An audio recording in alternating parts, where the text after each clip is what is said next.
Keyifliydi mi bari? Aslında ki böyle hala çeken bakardılar.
Allah rahmet eylesin.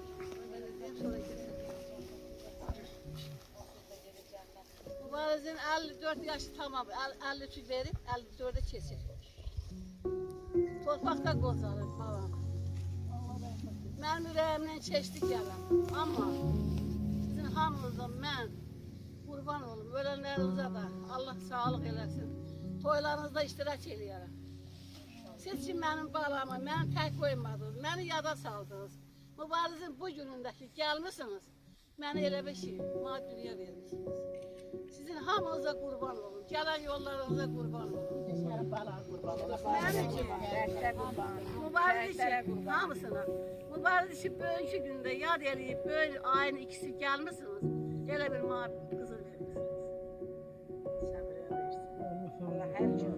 Allah malim əlimində, Allah malim əlimində kömək olsun ki, icra başçısıdır. Mən ona həmişə minnətdarım var. Yaxşı mənim hörmətimi saxlayır. Həmişə. Mən gəldim başı götürəm, icazə verməz, dedi özüm götürürüm. Özü götürür. Bundan da 3 dəfə də yol verir, gəlirəm. Allah verdi də, o birilər də. Sağ olsun. Malim alıb sağ olsun. Hörmətimi çox saxlayır. Hər kəs gələrdir. Allah rəhmət eləsin. Cəzəklə yanında. Mübariz bu yurdun igid oğludur. İgidlər ölmür ki, könlümüzdədir. Bax, ta hazırlar, dövrə qədimdən kövrək, göz yaşı əlimizdədir. Vətən üçün mübarək, çətin yol seçən, ölüm şərbətini qoymadan sən. Mübariz, ilkin tək, canından keçən, bax, belə oğullar elimizdədir. Baxın, o göylərdə parlaq ulduza, gecələr məzara eləyir axın. Yerin göylərdədir, Tanrıya yaxın, adın hər bir zaman qəlbimizdədir. Şəhidim, ad günün bugündür demək, sən torpaq uğrunda qoymusan ürək. El kimi səni tez-tez gəlib ziyarət etmək, el tək hər bir zaman elimizdədir. İgidlər tarixdə yaşayar daim ərənlər, dünyadan qutarmaz bu dərdi sərlər. Keçər qərinələr, keçər əsrlər, mübarizin yeri qəlbimizdədir. Mübarizin yeri həmişə qəlbimizdə olacaq. Bu Hacır torpağının qəhrəman oldu. Təbii ki, Allah rəhmət eləsin, Səkinə xala dağ kimi dayanıb, iki şəhid verib.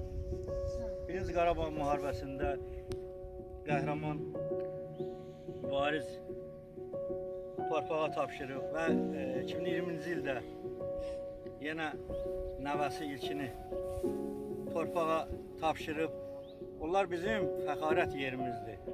Allah bütün şəhidlərə rəhmət eləsin, qazilərə can sağlığı versin. Onların hesabınadır ki, bugün biz gəlib bu mübarək torpaqlara ayaq basır, gəlib ziyarət edirik. Onların heç vaxtı biz nə haqqını ödəyə bilərik, nə bizim vəfa borcumuz ki, gəlib tez-tez ziyarət etmək şəhidimizi həmişə, hər bir zaman.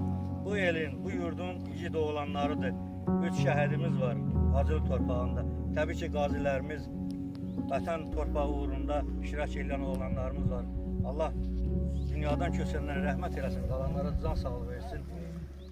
Bu Hacır torpağının elə bil ki, ziyarətgahıdır, pir yeridir.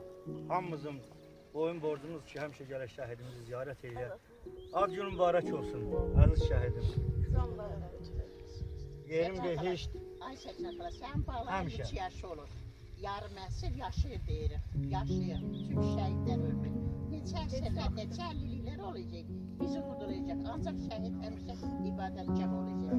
Allah bala rəhmət eləsin. Allah içinə, Rəşidə. Allah bir dən belə qavqadarı göstərməz, göstərməz. Allah rəhmət eləsin.